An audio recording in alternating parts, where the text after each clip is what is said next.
4장 1절 말씀. 그러나 요나가 그 일을 심히 불쾌하게 생각하였고 매우 분노하여 그가 주님께 기도하여 말씀드리기를 오 주님 내가 간구하오니 이것이 내가 아직도 나의 고국에 있었을 때에 내가 말씀드린 것이 아니었나이까? 그러므로 내가 앞서 다시스로 도망하였나니 이는 내가 주님께서는 은혜로우시며 긍휼히 여기시며 분노하기를 더디하시며 인자하심이 크시고 재앙을 후회하시는 주님이신 것을 알았기 때문이니이다. 그러므로 오 주님 이제 내가 주님께 간구하오니 내게서 내 생명을 취하소서. 이는 사는 것보다 죽는 것이 더 낫기 때문이니이다 하니라. 그때에 주님께서 말씀하시기를 네가 화를 내는 것이 잘하는 일이냐 하시니라. 이에 요나가 그 성읍에서 나가서 성읍의 동쪽에 앉아 거기서 자기를 위하여 한 초막을 만들고 그 아래 그늘에 앉았으니 이는 그 성읍이 어떻게 되는지를 보려 함이었더라. 주 하나님께서 한 박넝쿨을 예비하셔서 박넝쿨이 요나 위로 올라가게 하셨으니 이는 그의 머리 위에 그늘이 지게 하여 그의 슬픔에서 그를 건져내려 하셨기 때문이었더라. 그러나 요나가 박넝쿨로 인하여 심히 기뻐하였더라. 그러나 그 다음날 아침에는 하나님께서 벌레 한 마리를 예비하시어 그 박넝쿨을 상하여 시들게 하시니라.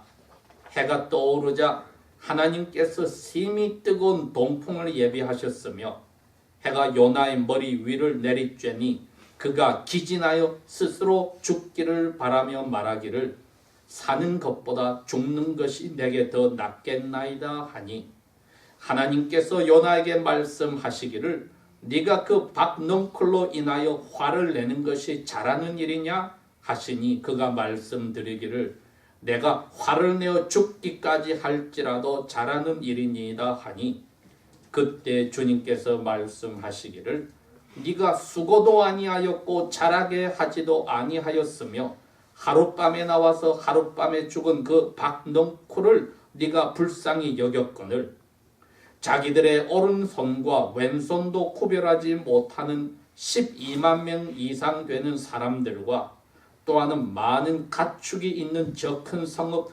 니느웨를 내가 어찌 아끼지 아니하겠느냐 하시니라. 아멘.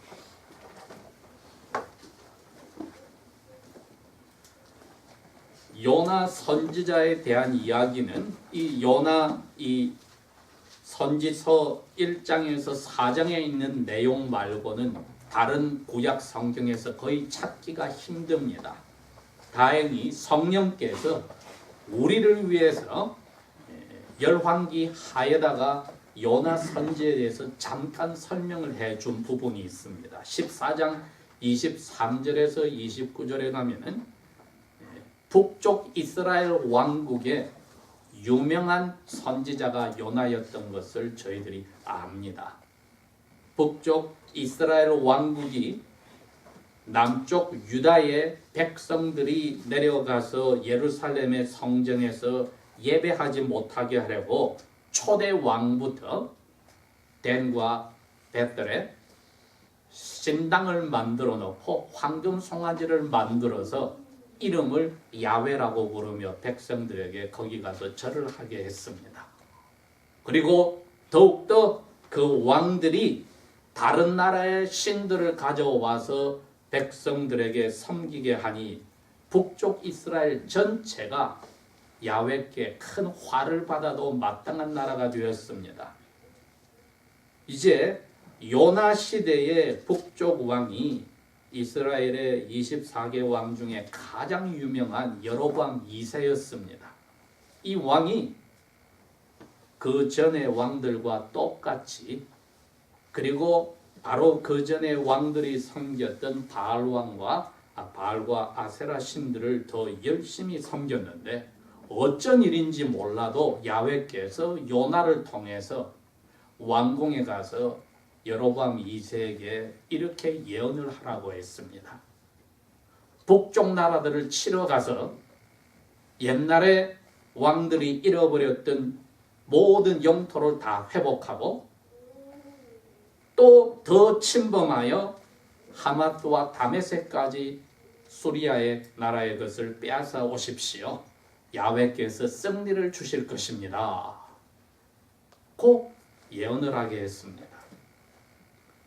이 요나의 선지의 예언에 따라서 여로보암 왕 2세가 북쪽으로 진군하여서 모든 옛날의 영토를 다 회복하고 수리아 땅까지 정복을 해서 유명한 도시들을 다 빼앗아서 이스라엘의 24대 모든 왕들 중에 가장 위대하고 강성한 국가의 대왕이 되었습니다.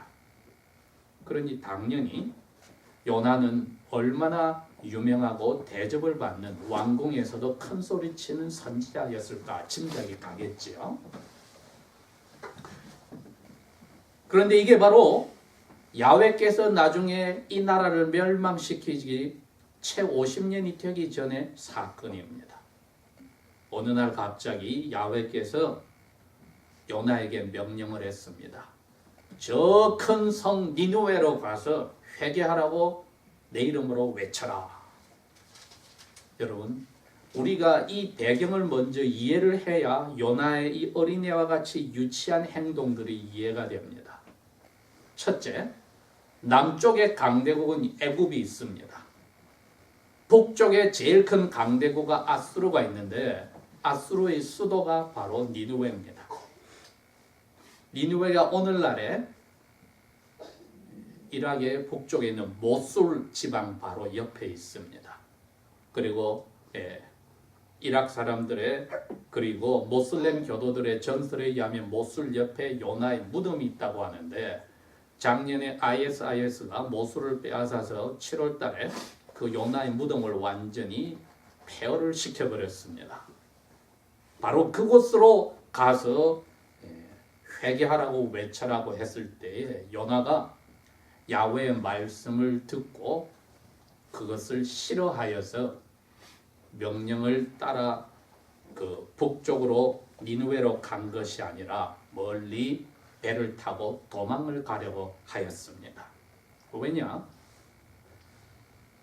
우리 한국 속담에도 나하고 가까이 지내지만은 경쟁 상대에 있는 사촌이 배를 사서 재산을 늘리니까 내 배가 아프더라 하는데 지금 자기 나라가 야훼를 섬기지도 않고 우상들을 섬기는데도 야훼께서 불쌍히 여겨서 요나를 통해서 이 나라를 크게 한다고 예언을 하여 주시고 예언대로 큰 나라를 만드셨는데 북쪽의 강대국이 바로 경쟁 상대국이 아수르입니다.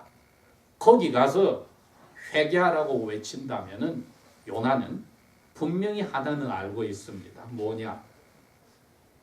그 나라 사람들이 회개하면은 야훼께서 용서할 줄을 압니다. 회개를 안 하더라도 용서할 수도 있다는 것도 압니다. 왜?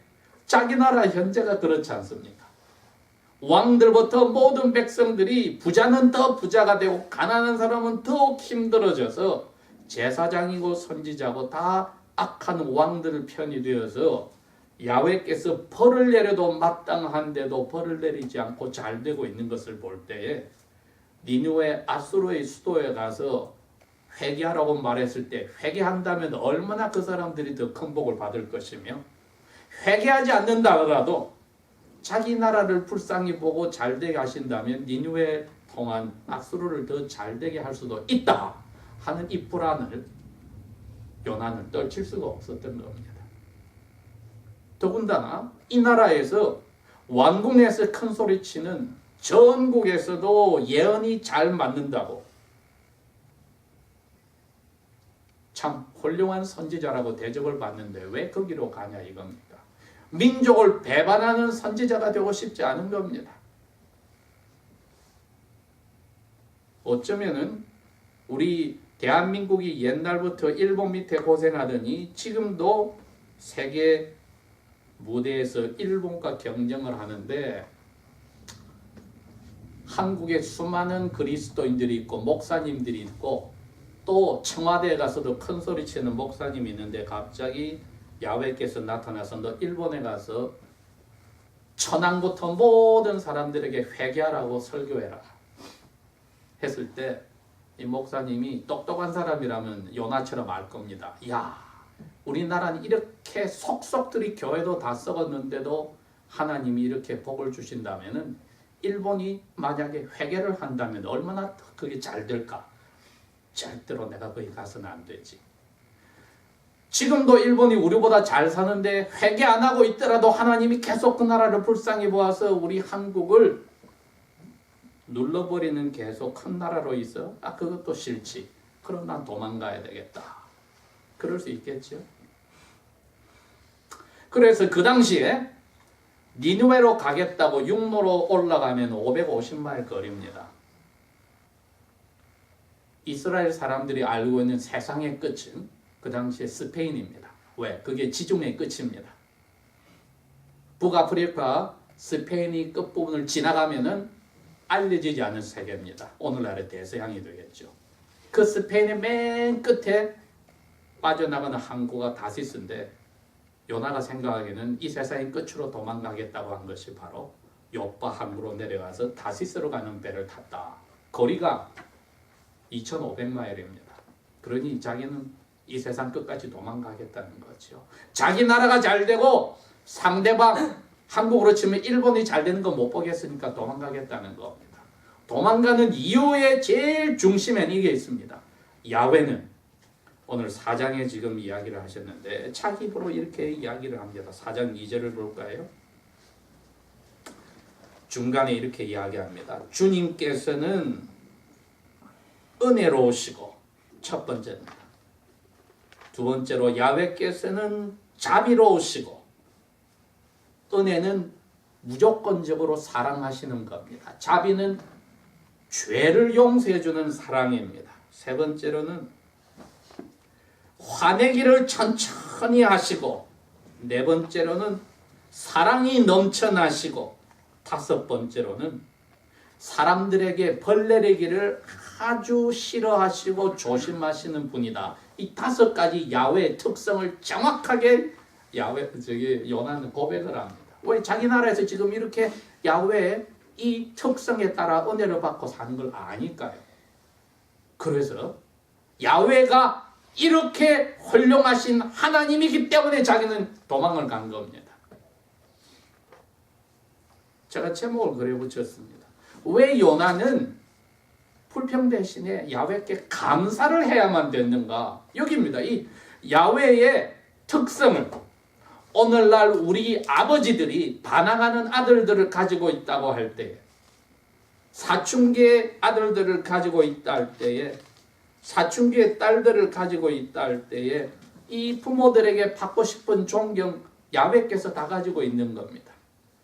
은혜로우시고 자비로우시고 화를 천천히 내시고 사랑이 넘쳐나고 자녀들에게 야단치는 것을 혼내는 것을 조심하신다. 얼마나 멋진 아버지의 모습이고 어머니의 모습입니까? 반할 수밖에 없지요. 그러니 제가 어떤 이의 말을 들으면 자기 아버지는 싫어도 옆집 아저씨 누구는 좋다. 왜? 그 아저씨는 항상 허허웃고 잘해주니까. 그렇게 보이는 거지요. 그러나 야훼는 실제로 그렇다는 것을 요나는 경험하고 살고 있는 것입니다. 그러니 다시스로 가는 배를 타고 도망갔다가 바다 풍랑이 일어나서 결국은 모든 신들을 탔던 사람들이 불러보고 안 돼도 제비를 뽑아서 누구 때문에 바다 신이 화를 냈을까 했더니 배 밑창에서 자고 있던 요나에게 제비가 떨어졌더라. 요나가 고백을 합니다. 나는 이스라엘 사람이고 내가 섬기는 신 야훼께서 지금 나의 반항을 혼내시고 계시니까 나를 바다에 던져 넣어라. 그래서 선조와 모든 사람들이 우리 죄를 용서해 주시오 하고 요나를 바다에 넣었더니 하나님이 준비하신 바다 고기가 요나를 뱃속에 사흘 동안 담고 있었다고 했습니다. 이게 이야기냐 신화냐 소설이냐 했을 때 신약 성경에 예수님이 그럽니다. 내가 구약시대 요나 선지의 기적 외에는 너에게 말해줄 게 없다. 요나가 사흘 동안에 고기 뱃속에 있다가 다시 육지로 나가지 않았느냐. 그러니 신화도 소설도 지어낸 이야기가 아니라고 예수님께서 밝혀주셨습니다. 왜? 아들 하나님이 바로 그 고기에게 명령을 했고 아들 하나님이 바로 이 요나에게 명령을 하셨던 분이니까 그것이 거짓말일 수가 없는 것입니다. 요나가 이 야훼의 은혜가 넘쳐나시고 죄 용서하기를 좋아하는 그 사랑 자비가 넘쳐나시고 화를 들이내시고 사랑으로 이 세상을 가득 채우시며 악인들에게도 벌 내리시기를 천천히 즐겁게 하지 않으시는 야훼를 알면서도 도망을 갔다고 했을 때 야훼의 마음을 진정으로 요나는 알았을까? 몰랐던 거지요. 자기 앞에 조상들이 시편을 쓰고 다윗 왕이 고백한 찬송들이 수두룩합니다. 뭐라고 했습니까? 여호와를 찬송하라. 그 인자심이 영원하고 그 성실하심이 약속 지키심이 자손 대대 미치리로다. 온 세계 만민들아 와서 여호와를 우리와 함께 찬송하세. 시편을 그렇게 하고 찬송을 불렀다 이겁니다. 요나가 그 찬송과 시편을 읊고 부른 사람입니다. 그런데 그 만민 중에 하나인 니느웨 사람들이 야훼를 예배하는 것이 그렇게 못마땅하면 이게 한 입으로 두말하는 거 아닙니까? 만민들이 와서 여호와를 찬양하라고 해놓고 그 만민 중에 니느웨 사람이 여호와를 찬양하는 것을 싫어하는 것을 이거 도대체 무슨 못된 심보냐 이겁니까? 오늘날로 치면은 우리 21세기 그리스도인들이 주일마다 예배당에 와서 찬송은 입에 바르게 멋지게 하는데 생활은 찬송과 반대하는 것과 똑같이 뭐가 다른 게 있습니까? 부름받아 나서님은 어디든지 가겠다고 하지만 막상 하나님이 불러서 어디 가라면 갈 사람 몇 사람이나 있습니까? 몸 재산 다 내놓고 하나님 위에 바치겠다 하죠. 막상 하나님이 그렇게 하라면 몇 사람이나 그렇게 하겠냐 이겁니까? 그러니 죄를 가진 자기 사랑의 자기 의로움을 가지고 신앙생활을 하는 사람의 속성은 그때나 지금이나 바뀐 것이 없습니다. 오늘 야훼께서는 이 요나의 삶을 통하여 우리에게 얼마나 예수 그리스도 안에서 그럼에도 불구하고 우리를 사랑하시는지 보여주시는 겁니다. 모세가 아론과 그의 모든 따르는 이스라엘 백성을 뒤로하고 시내산으로 야훼 명령에 따라 올라간 지 약 50일밖에 되지 않았는데 이스라엘 백성은 야훼의 음성을 듣고 우리는 그 언약의 말씀대로 살겠습니다. 약속한 지 50일도 채 되지 않아서 첫 번째 계명을 어겨서 송아지로 신이로 만들어 놓고 야훼 이름을 부르는 죄를 지었습니다. 만들지 말라고 한 모습을 만들어서 섬기는 죄를 지었는데 얼마나 야훼가 화가 나셨는지 모릅니다.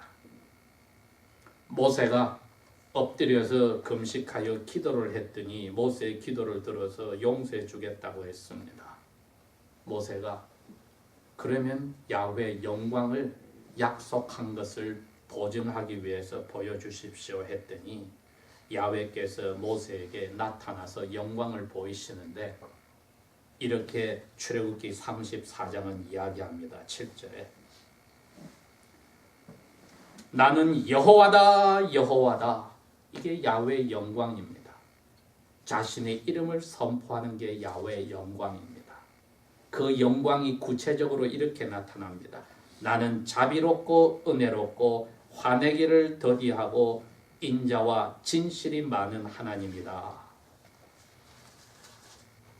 나는 죄를 용서해 주려고 1000대까지 베풀어 주고 악과 과실과 죄를 용서한다. 그러나 벌을 받아야 될 사람이 벌이 없다고 말하지 않고 아버지의 죄가 있으면 3, 4대까지 결국은 내가 벌을 주겠다. 이게 나 야훼 영광이라고 했습니다. 저희들이 오늘도 야훼의 영광을 찬송을 했습니다. 요나도 이 야훼의 영광을 찬송하고 살았던 왕궁의 선지자였습니다. 자기의 적국에게 가서 선포해서 그 사람들을 회개시키라는 복음을 전하기를 싫어했을 때 야훼의 영광을 가릴 수가 있는 겁니다. 그러니 야훼는 어찌하여도 사랑스러운 요나를 자신의 대언자를 쓰시려고 고기 뱃속에서 꺼내서 다시 회개한 요나를 죽음과 같은 자리에 있다가 살아난 요나를 550마일 북쪽으로 니느웨로 보냈습니다. 야훼는 변화된 마음으로 니느웨에 가서 하루를 걸어 들어갔다고 했습니다. 하루에 약 20마일 정도를 걷는다고 생각하면은 그 성의 지름이 약 20마일이니까 어마어마하게 큰 성입니다. 야훼께서 그랬습니다. 가축뿐 아니라 사람만 해도 적어도 12만 명이 있다. 엄청나게 큰 성입니다. 가서 이렇게 이야기합니다. 40일 후에 야훼께서 이 성에 재앙을 내릴 것이다. 그 말을 듣고 왕으로부터 모든 신하들이 강대국인 이스라엘의 야훼가 사람을 보내서 그 왕궁에서 인기 있는 선지자를 보내서 적국인 자기 나라에 와서 회개하라고 복음을 전해주니 삼배옷을 입고 머리에 재를 뿌리고 짐승까지 금식을 시켜서 야훼 앞에 잘못을 회개하였다고 했습니다. 3장 10절에 이렇게 되어 있습니다. 하나님께서 니느웨 백성들의 행한 일들, 곧 그들이 그들의 악한 길로부터 돌이키신 것을 보고 하나님께서 그들에게 내리겠다고 말씀하셨던 그 재앙에서 마음을 돌이키시고 그분께서 그 재앙을 행하지 아니하였더라. 그랬더니 4장 1절에 요나가 뭐라고 했습니까? 아주 기분이 나빠서 하나님이 잘못했다고 하여서 화가 났다고 했습니다. 이제부터 요나가 자살로서 하나님 앞에 협박하는 게 나오기 시작합니다. 나 죽여주시오. 이거는 뒤집어 이야기하면은 야훼께 내가 얼마나 사랑을 받았는데 이제 어린애가 떼를 쓰는 거지요. 식품점에 가서 모든 사람 보는 앞에서 땅에 들어누워서 엄마한테 꼬리꼬리 고함 지르는 겁니다. 자기 원하는 캔디 사달라. 엄마의 모든 창피를 다 가져오는데 야훼께 창피를 가져오게 그렇게 이야기합니다. 내 죽여주시오. 내 저 배 아프게 일본 잘 되는 거, 니느웨 잘 되는 거 못 보겠어. 야훼가 너무 잘하는 거 나 못 보겠어. 그래서 아까 우리 읽은 2절이 그거였습니다. 5가지 야훼의 크신 은혜로우신 속성을 이야기하면서 내 그럴 줄 알았잖아요. 우리나라에서 저한테 명령하실 때 이미 알고 있습니다. 벌써 그 나라 입에 가서 이야기해라 말은 그 나라 복 주겠다는 뜻 아닙니까? 그러니 저 안 가려고 도망간 거지요. 저희들의 마음속에 오늘 요나가 야훼께 투정을 부리고 나를 죽여달라고 말한 것, 이것은 올바른 감사하는 사람의 모습이 아니란 것을 배우는 겁니다. 주님께서는 너를 핍박하고 복음 때문에 너희를 어려운 일로 너희를 괴롭히는 사람을 위해서 기도하고 축복하라고, 그리고 그런 일을 당하면 기뻐하고 즐거워하라고 말씀하셨습니다. 왜냐하면 마태복음 7장에 말씀하시기를 너희 앞에 모든 선지자들도 다 너희처럼 핍박을 받았느니라. 그런데 오늘 이 요난이 예외입니다. 그렇지요? 왕궁에서 대접을 받고 살았습니다. 한 번도 핍박을 받지 않은 그야말로 주님이 말씀하신 모든 선지자들이 핍박을 받았는데 예외로서 대접을 받고 살았더니 요나의 모습이 이거밖에 안 됩니다. 하나님 앞에 때를 쓰고 원수가 안 되기를 기뻐하고 잘 되는 것을 하나님 탓으로 잘못됐다고 하나님이 잘못됐다고 하는 이 모습을 보면은 우리의 신앙생활에서 하나님의 은혜를 받고도 혹시 우리가 이러한 용서하지도 않고 용서받으려 하지도 않고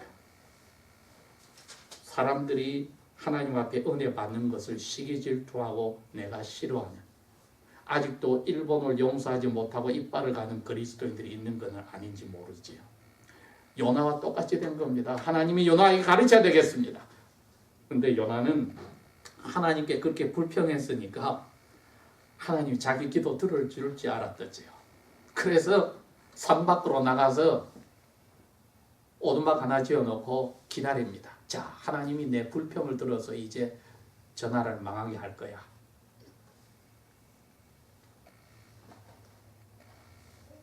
그런데 하나님이 보시니까 요나가 더운데 앉아있잖아요. 그 못을 사막에 앉아있지 않습니까? 그래서 박농구를 밤새도록 자라게 해서 아침에 덩굴로 요나 머리를 덮어줘서 시원하게 했습니다.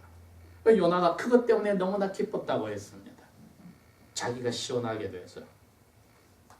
그 다음날은 하나님이 새벽에 벌레를 나오게 해서 아침 해가 뜨기 전에 박농구를 다 잡아먹게 해서 요나가 아침에 일어나 보니 그늘이 사라지고 하나님이 보낸 동풍이 불어와서 사막에 열풍이 해와 함께 요나를 뜨겁게 하니까 요나이 또 그럽니다. 하나님 내 죽여달라. 하나님과 가까운 관계는 알겠는데 그 가까운 관계를 가장 잘못 써먹는, 하나님의 은혜를 받고도 가장 하나님을 자기 노예처럼 부려먹으려고 하는, 부모를 마음대로 부려먹으려고 떼쓰는 어린애와 같은 가장 이 세상에 못된 철없는 어린애와 같은 기도를 하면서 또 죽여달라고 합니다. 저희들이 요나의 모습에서 가장 그 나라에서 존경받던 선지자의 신앙의 모습이 이거밖에 되지 않는다고 할 때 비웃을 게 아니라 우리도 점검을 해볼 필요가 있습니다. 오늘 이후로는 우리 마음속에 응어리를 가지고 용서를 못하는 사람이 있어서는 안 됩니다. 주님이 십자가에서 돌아가시면서 그랬으니까요. 아버지여 저들의 죄를 용서하십시오. 저 사람들이 지금 저를 못 박아 죽이는 죄가 뭔지도 모르고 있습니다.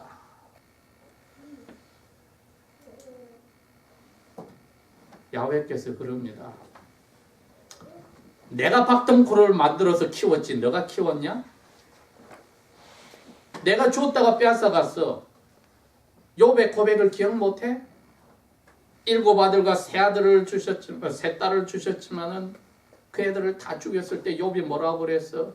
나에게 주신 자도 여호와요, 자녀들을 죽여 때리시느라도 여호와시니 여호와 이름을 찬양을 받으소서 했지 않아? 요나야, 내가 이 박덩굴을 키웠다가 없앤 건 내가 해준 건데 너는 까딱도 안 하고 도움받아고 행복했다고 너 지금 불평할 자격이 있어? 요나가 모든 면에서 불평할 자격이 있으니 죽여주십시오. 야훼께서 이 말만 던져줍니다. 요나 너가 하룻밤에 나와서 하룻밤에 죽은 박덩굴을 그렇게 불쌍히 보고 있다면은 자신들의 오른손과 왼손도, 즉 뭐가 좋은 건지 나쁜 건지 악인지 선인지를 모르고 사는 사람이 12만 명이나 저 도시에 있어. 나의 모습을 달라질 사람이 112만 명이나 짐승들과 함께 저기 있는데 그 사람들 내가 얼마나 아끼는 게 이상해? 요나의 답은 아직 성경에 안 나와 있습니다. 오늘 주님께서 우리에게 똑같이 질문을 하십니다. 내가 너희들에게 넘치게 은혜를 베푸고 이 순간까지 지켜주는데 아직 마음이 엉그러지고 용서받고 싶지도 않고 용서하기 싫고 배 아픈 사람들이 있어? 잊어버려. 십자가에 돌아가신 주님이 하신 말씀 기억해. 주여 저들의 죄를 용서하옵소서. 나를 죽이는 동족에게 저들이 무슨 일을 하는지 모르고 있습니다. 야훼의 은혜에 우리가 감사를 해야만 하지 않겠습니까? 불평 불만도 아니요. 우리 기도가 가식이 되지 않기 위해서라도 야훼를 우리의 노예로 부리지 않고 우리가 야훼 은혜를 받은 노예의 삶을, 순종의 삶을 살기 위해서 은혜 받은 자로 마음과 끝이 똑같은 감사의 생활이 나와야겠습니다. 기도하겠습니다. 아버지 하나님, 우리의 잘못을 보여주시고 그럼에도 불구하고 눈 감아 주시고 예수님 안에서 무조건 사랑하신 것, 저희들이 그대로 받기를 원합니다. 떠나온 조국의 하나님의 자녀들이 일본에 대해서도 용서하고 무조건 덮어주는 크신 은혜가 있기를 원합니다. 이곳에 사는 저희들이 개개인들이 가족과 친척과 친구와 알지 못하는 모든 사람들과 직장의 동료에 이르기까지 응어리 없이 사랑을 베풀고 용서하기를 간절히 기도합니다.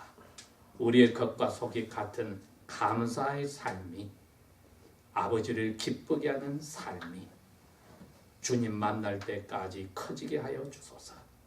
예수님 이름으로 감사 기도합니다. 아멘.